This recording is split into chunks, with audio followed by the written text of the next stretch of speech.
Hello students. So welcome to the third session of IOQP, and in today's session I'm going to talk about the center of mass frame. So let's start and let's quickly see the flow of the session. So in this session I will first tell you the answer to the previous teasers that I gave in my session 2, and then we are going to have a look at the question that we are going to cover in this session. Then I will show you the answer to that question, so that you can pause the video when you have a look at the question. You can attempt the question by yourself and then you can check the answer whether you have got it correct or not.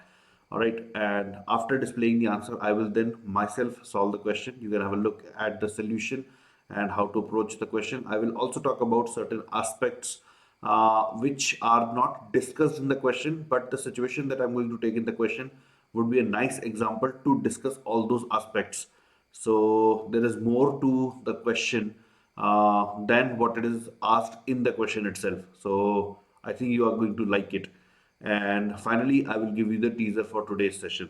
Right. So let's begin from the last session's teasers. So what I remember is that I gave you two questions and I asked you guys one question that I did not write it, but I asked you an explanation for something. So let me first show you the questions that I gave, and let me also show you the answers of those questions.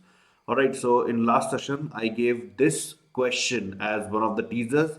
Again, if you want to read the question or if you want to solve the question right now, attempt it again. You can pause the video and do so. This is the solution to this question. Again, I'm not discussing the entire solution right now. So the solution is here and it is pretty self-explanatory. You can pause the video and go through the solution.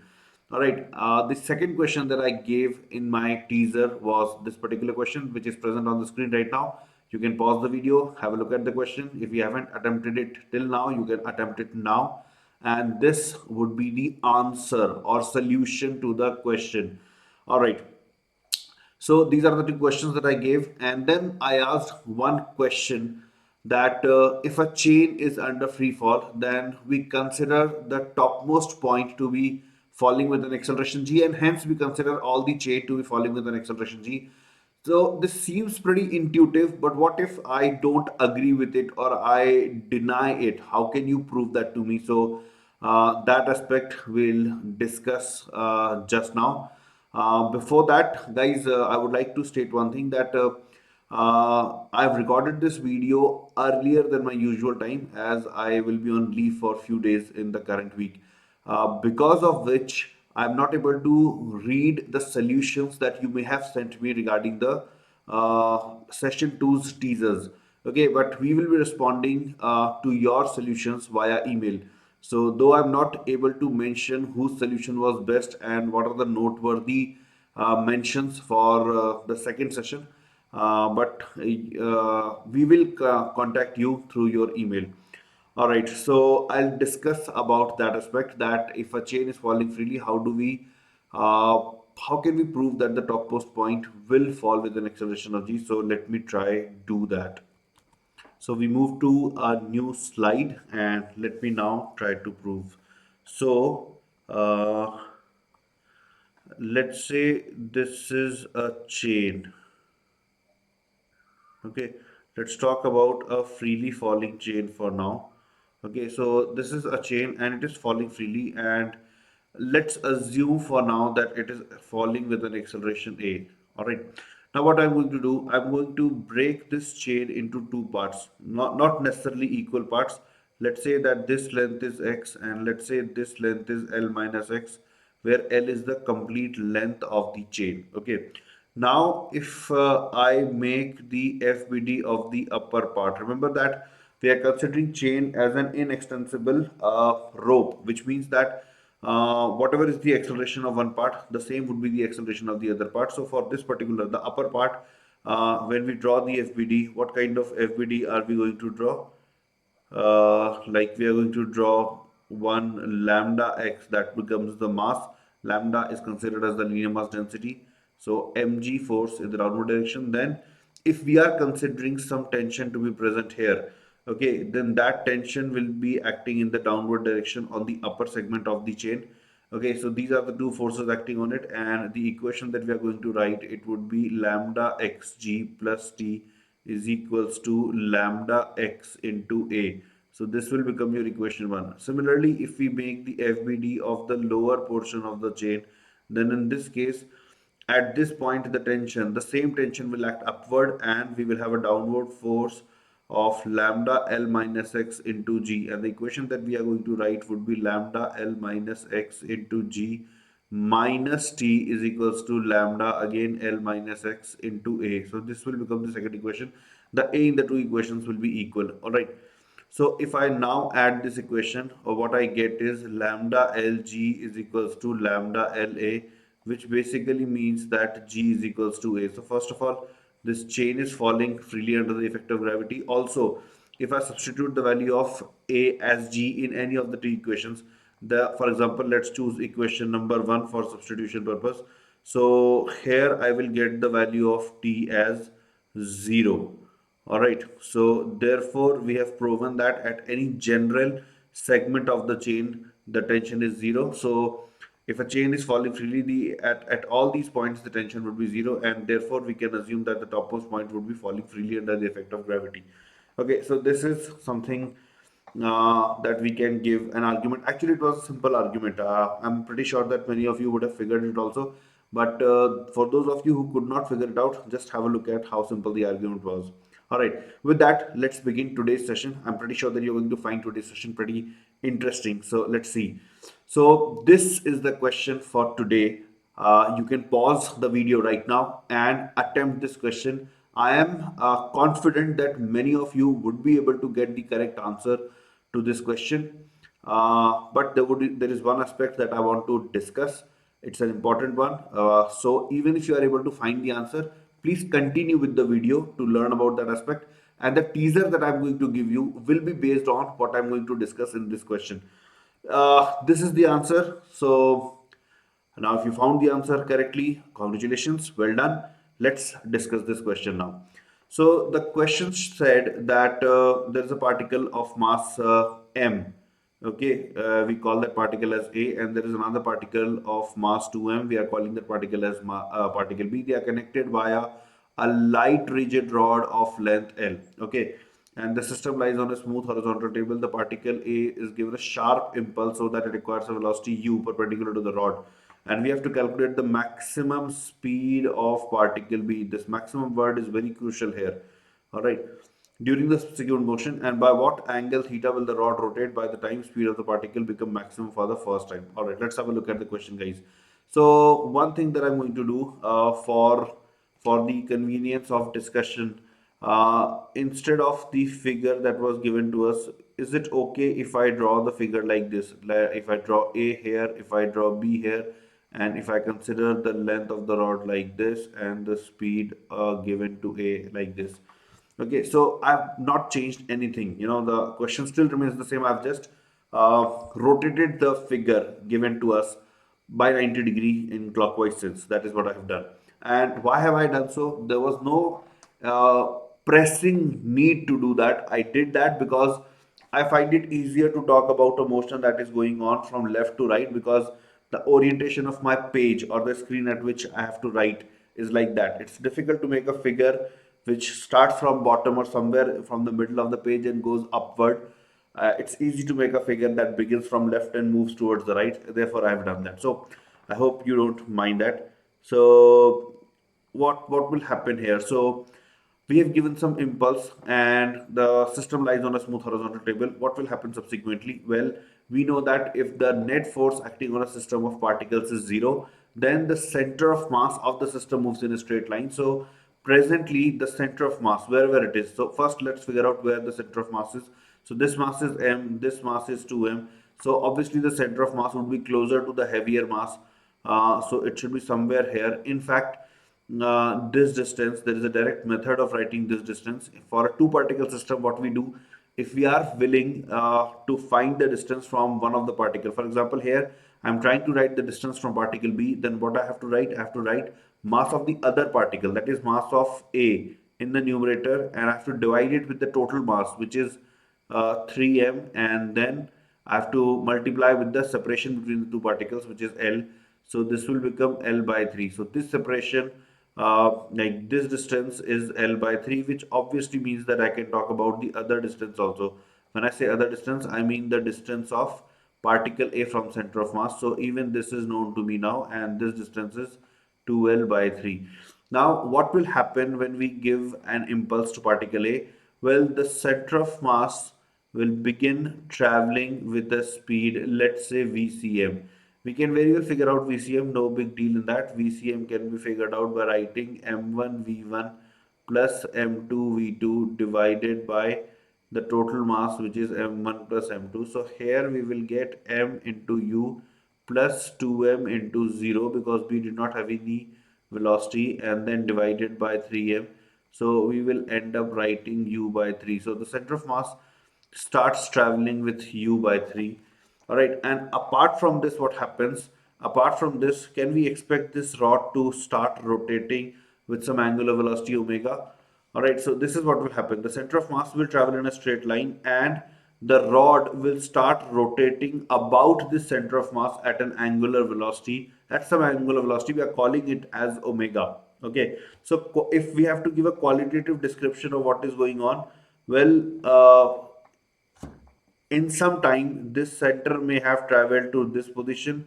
By that time, the rod would have rotated by some angle such that particle A would probably be somewhere here and particle B would probably be somewhere here. Okay. A little more time after this instant, we can expect the situation somewhat like this. The center would have moved ahead and the particle B here, particle A here. After a bit more time, we can expect a situation like this. Okay, after a bit of more time, the center of mass will keep on traveling on this straight line. Okay, we can expect a situation like this and so on. So this kind of motion will happen. The center of mass will keep traveling with a fixed speed, and the rod will rotate with some angular velocity, which means that the orientation of AB line segment will change. Okay, so this is the qualitative description of what is going on. Now let's delve into the mathematics. So we have found out the speed of center of mass, that is u by 3. Now we are trying to find out the value of omega, and for that what we are going to do, we are going to write the conservation of angular momentum. So what I'm going to do, the straight line on which the center of mass is moving, on that particular line I will choose a point, let's say x, point x on the table, on the smooth horizontal table, which basically means that point A is a non-accelerated point. It's an inertial frame. So in this frame of reference, I do not see any net torque or any external torque acting on the system of particle. So the angular momentum should remain conserved. So what I'm going to do now, I'm going to write the angular momentum of the system. Okay. Uh, uh, just when I provided the momentum to this particle, and then at subsequently. So I'm going to write the momentum as mu into 2L by 3. So that's the initial angular momentum of this particle about this point x. All right. We will consider this as the line of motion of the particle. For the contribution from the other particle is 0 because it was having 0 speed. So this should be equal to I omega, ICM omega. So first I have to write the moment of inertia of this entire rigid structure about an axis passing through center of mass. Okay, so I'm going to write m into 2L by 3 square. Okay, plus 2m into L by 3 square, and this bracket close. So this becomes the moment of inertia of the two particles in the about an axis passing through center of mass. We multiply with this omega, and then we have to write the total mass of the system into the VCM, which is u by 3, into the distance of line of motion of center of mass from point x, which is 0, because we deliberately chose point x on this particular line only. So that was the purpose of choosing x on this line. So this term becomes 0. You could have chosen x elsewhere also. In that case, this term would have remained non-zero, and these two terms would also be a little bit different, but eventually you will get whatever we are writing here. So I'll continue solving this equation. So we will get mu2L by 3 is equals to, let me pull out ml square as the common quantity. In fact, I can pull out a 9 also as the common quantity, and in the bracket we'll be left with 4 plus 2, that is 6. So, and the other part is 0. All right. So we are now left with, I can cancel one M with this M, one L with this L. In fact, this will become 2 and this will become 3. This 3 gets cancelled with this 2 gets cancelled with this. And therefore, we are left with what? We are left with omega is equals to U by L. So this is the angular velocity with which the rod is rotating. Okay, and we have found out the center of mass, the speed of the center of mass also. Let's see what was the question asking. So the question was asking um, maximum speed of particle B during subsequent motion. So now we have to talk about that. So guys, let's try to understand what is going on here. Okay, so this point is moving in a straight line and the rod is rotating about an axis passing through the center of mass with an angular velocity of u by L. Okay, now understand this. What is going on? Let's try to figure it out. So, any point of the rod, actually, there are only 2 points that possesses mass, but we can talk about any other point also. Just a minute.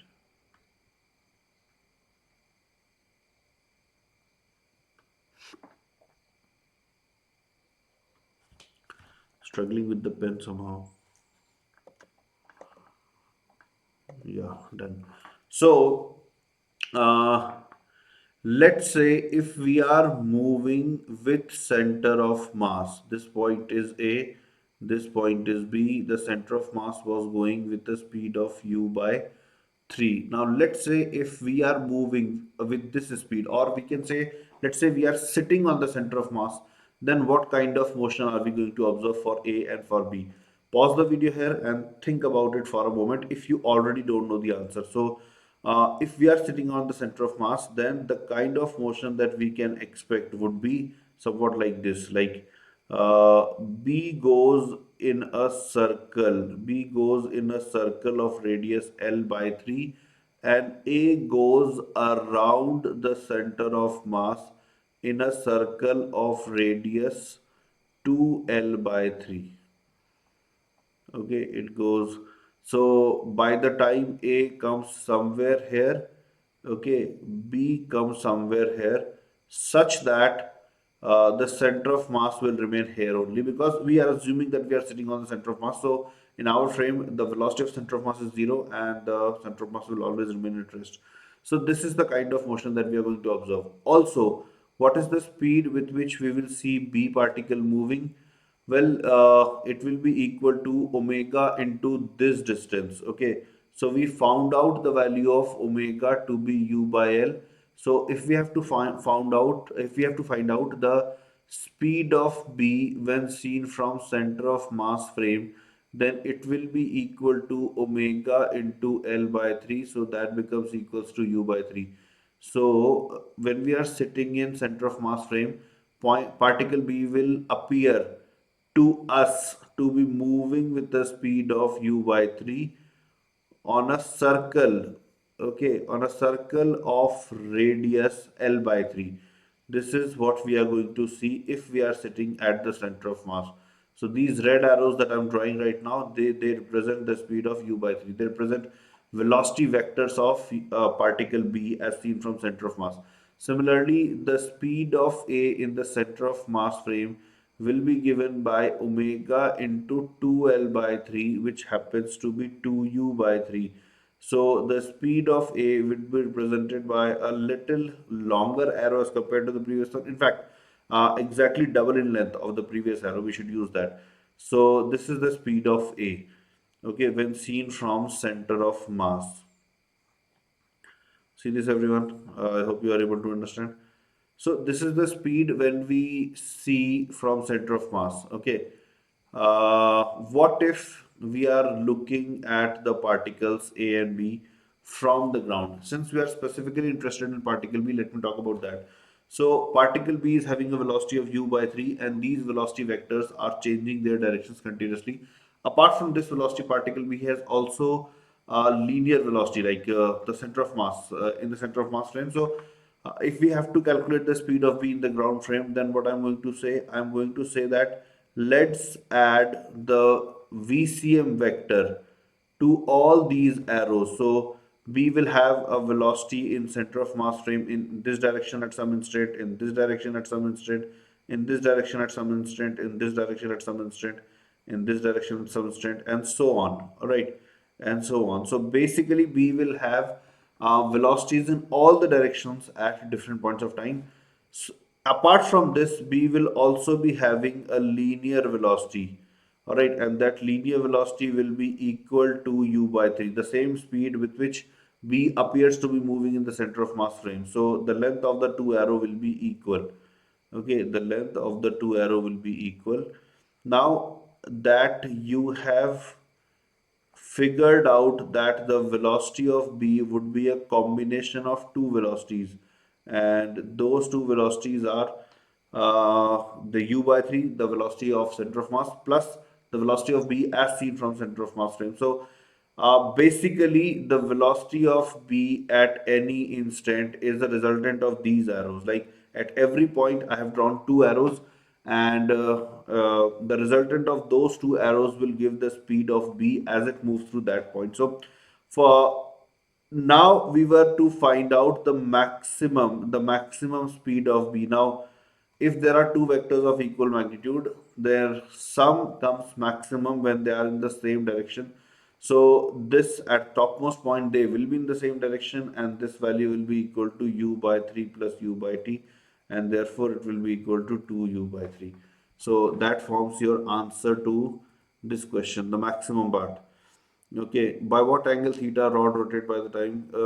So we have to figure out by how much the rod will rotate by the time B. So see guys, we can figure out that B will attain maximum speed when B is the topmost point. Okay, so when B become, I mean topmost point of its own trajectory when seen from center of mass.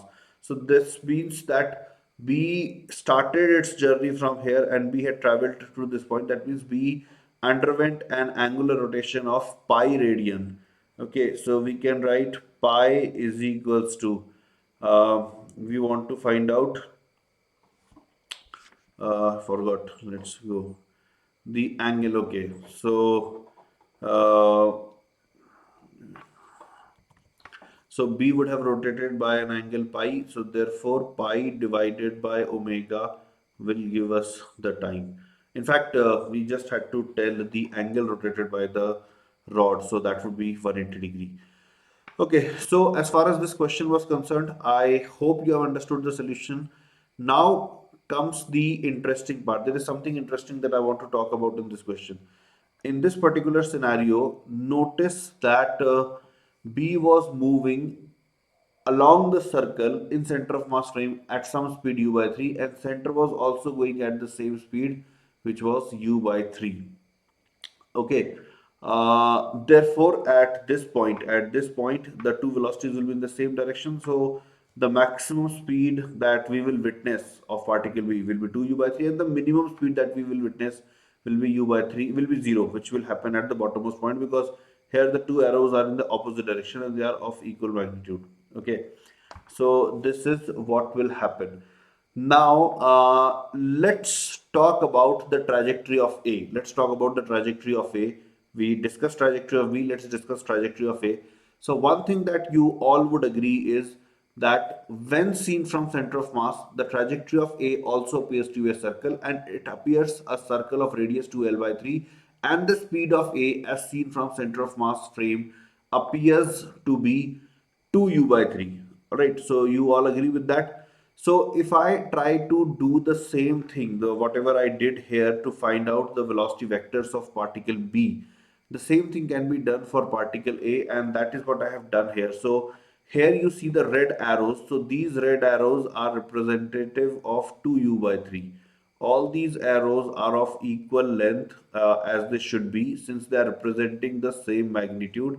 So they are all 2u by 3. Okay, all the red arrows, they are the speed of particle A at different instants of time when seen from the center of mass. Okay, apart from that, the black arrows that you see, these black arrows represent u by 3 only, because The center of mass was moving at a lesser velocity. So these black arrows represent u by 3 only. So at any point, at any position, particle A would be having two kinds of velocities. One would be translational, the other would be rotational. Okay. Rotational means as when seen from center of mass frame. Right. Now, why this part is important? So, this will help us understand the range of velocities of particle A. So, first of all, understand that particle A will remain within these two lines. Now, what are these two lines? Well, I know that particle A will be is going on a circle. It's moving on a circle when seen from center of mass frame, and I know the radius of that circle, that's 2L by 3. So basically, it means that I can draw two tangents on those circle, and if the center is moving in this direction, then I can draw two lines parallel to the velocity vector of the center of mass, and therefore like I can figure out the region in which particle A is going to stay. So particle A will stay within this region only, and not only that, if you pay very careful attention at this point, these two vectors are in opposite direction. No, not this one. This 2u by 3 and actually u by 3. I did not write the name here. So these are in opposite direction. So at bottommost point B, this was A. A will have a velocity in this direction. A will have a velocity in this direction, and that velocity will be u by 3. All right, and similarly, when A goes to the top, then what will happen? 2u by 3, 2u by 3, and u by 3, they gets added up. Okay, so this is the kind of trajectory that we are going to have a look of for A. Now, I want you to realize here that at this point, since we need a backward velocity, therefore, like you can say that this kind of trajectory happens when the speed with which we observe the particle to be moving on the circle is larger than the speed of the center. So in that case, this scenario happens. Okay, now there is another scenario that can happen, that this speed, the rotational speed or the red arrows are shorter. Okay, in the present question, it did not happen with B because the two were equal. Okay, but it may happen that the red arrows are the shorter one, and the center is moving at a much higher velocity. Like the center is moving at a higher velocity, but the rotation is happening with a very lower velocity. In that case, what will happen? At the bottommost point, you will have a forward velocity. All right, and even at the topmost point, you will have a forward velocity. So the graph that was like this earlier becomes this when the two velocities become equal, and it changes to somewhat like this when the speed of circular motion becomes less than the speed with which center moves. So these are some points that may be of useful to you. Okay, so I hope you liked this solution. I hope that this part was okay and you understood this. I will present the teaser for today's session, and the teaser is pretty much related to what I just explained. So this is your teaser, guys. You can pause the screen here and you can start solving the question. Do send us your solution on this email ID. We will try to reply to each of the solutions sent. And guys, keep in mind that we are more interested in knowing what you are thinking. You may have got the wrong answer, but if your thought process was correct, then we will still appreciate that and we will still get in touch with you. Okay, so the final outcome is important, but more important thing is the way, or the path you have chosen to reach to the final answer. Okay, so we are interested in knowing that path, how you think. That is what interests us. Okay, so this is the teaser. Have a look at this. All the best. Good luck. I want you all to solve this question. And with that promise, guys, I'll meet you in the next session now. Take care. Bye bye, each one of you.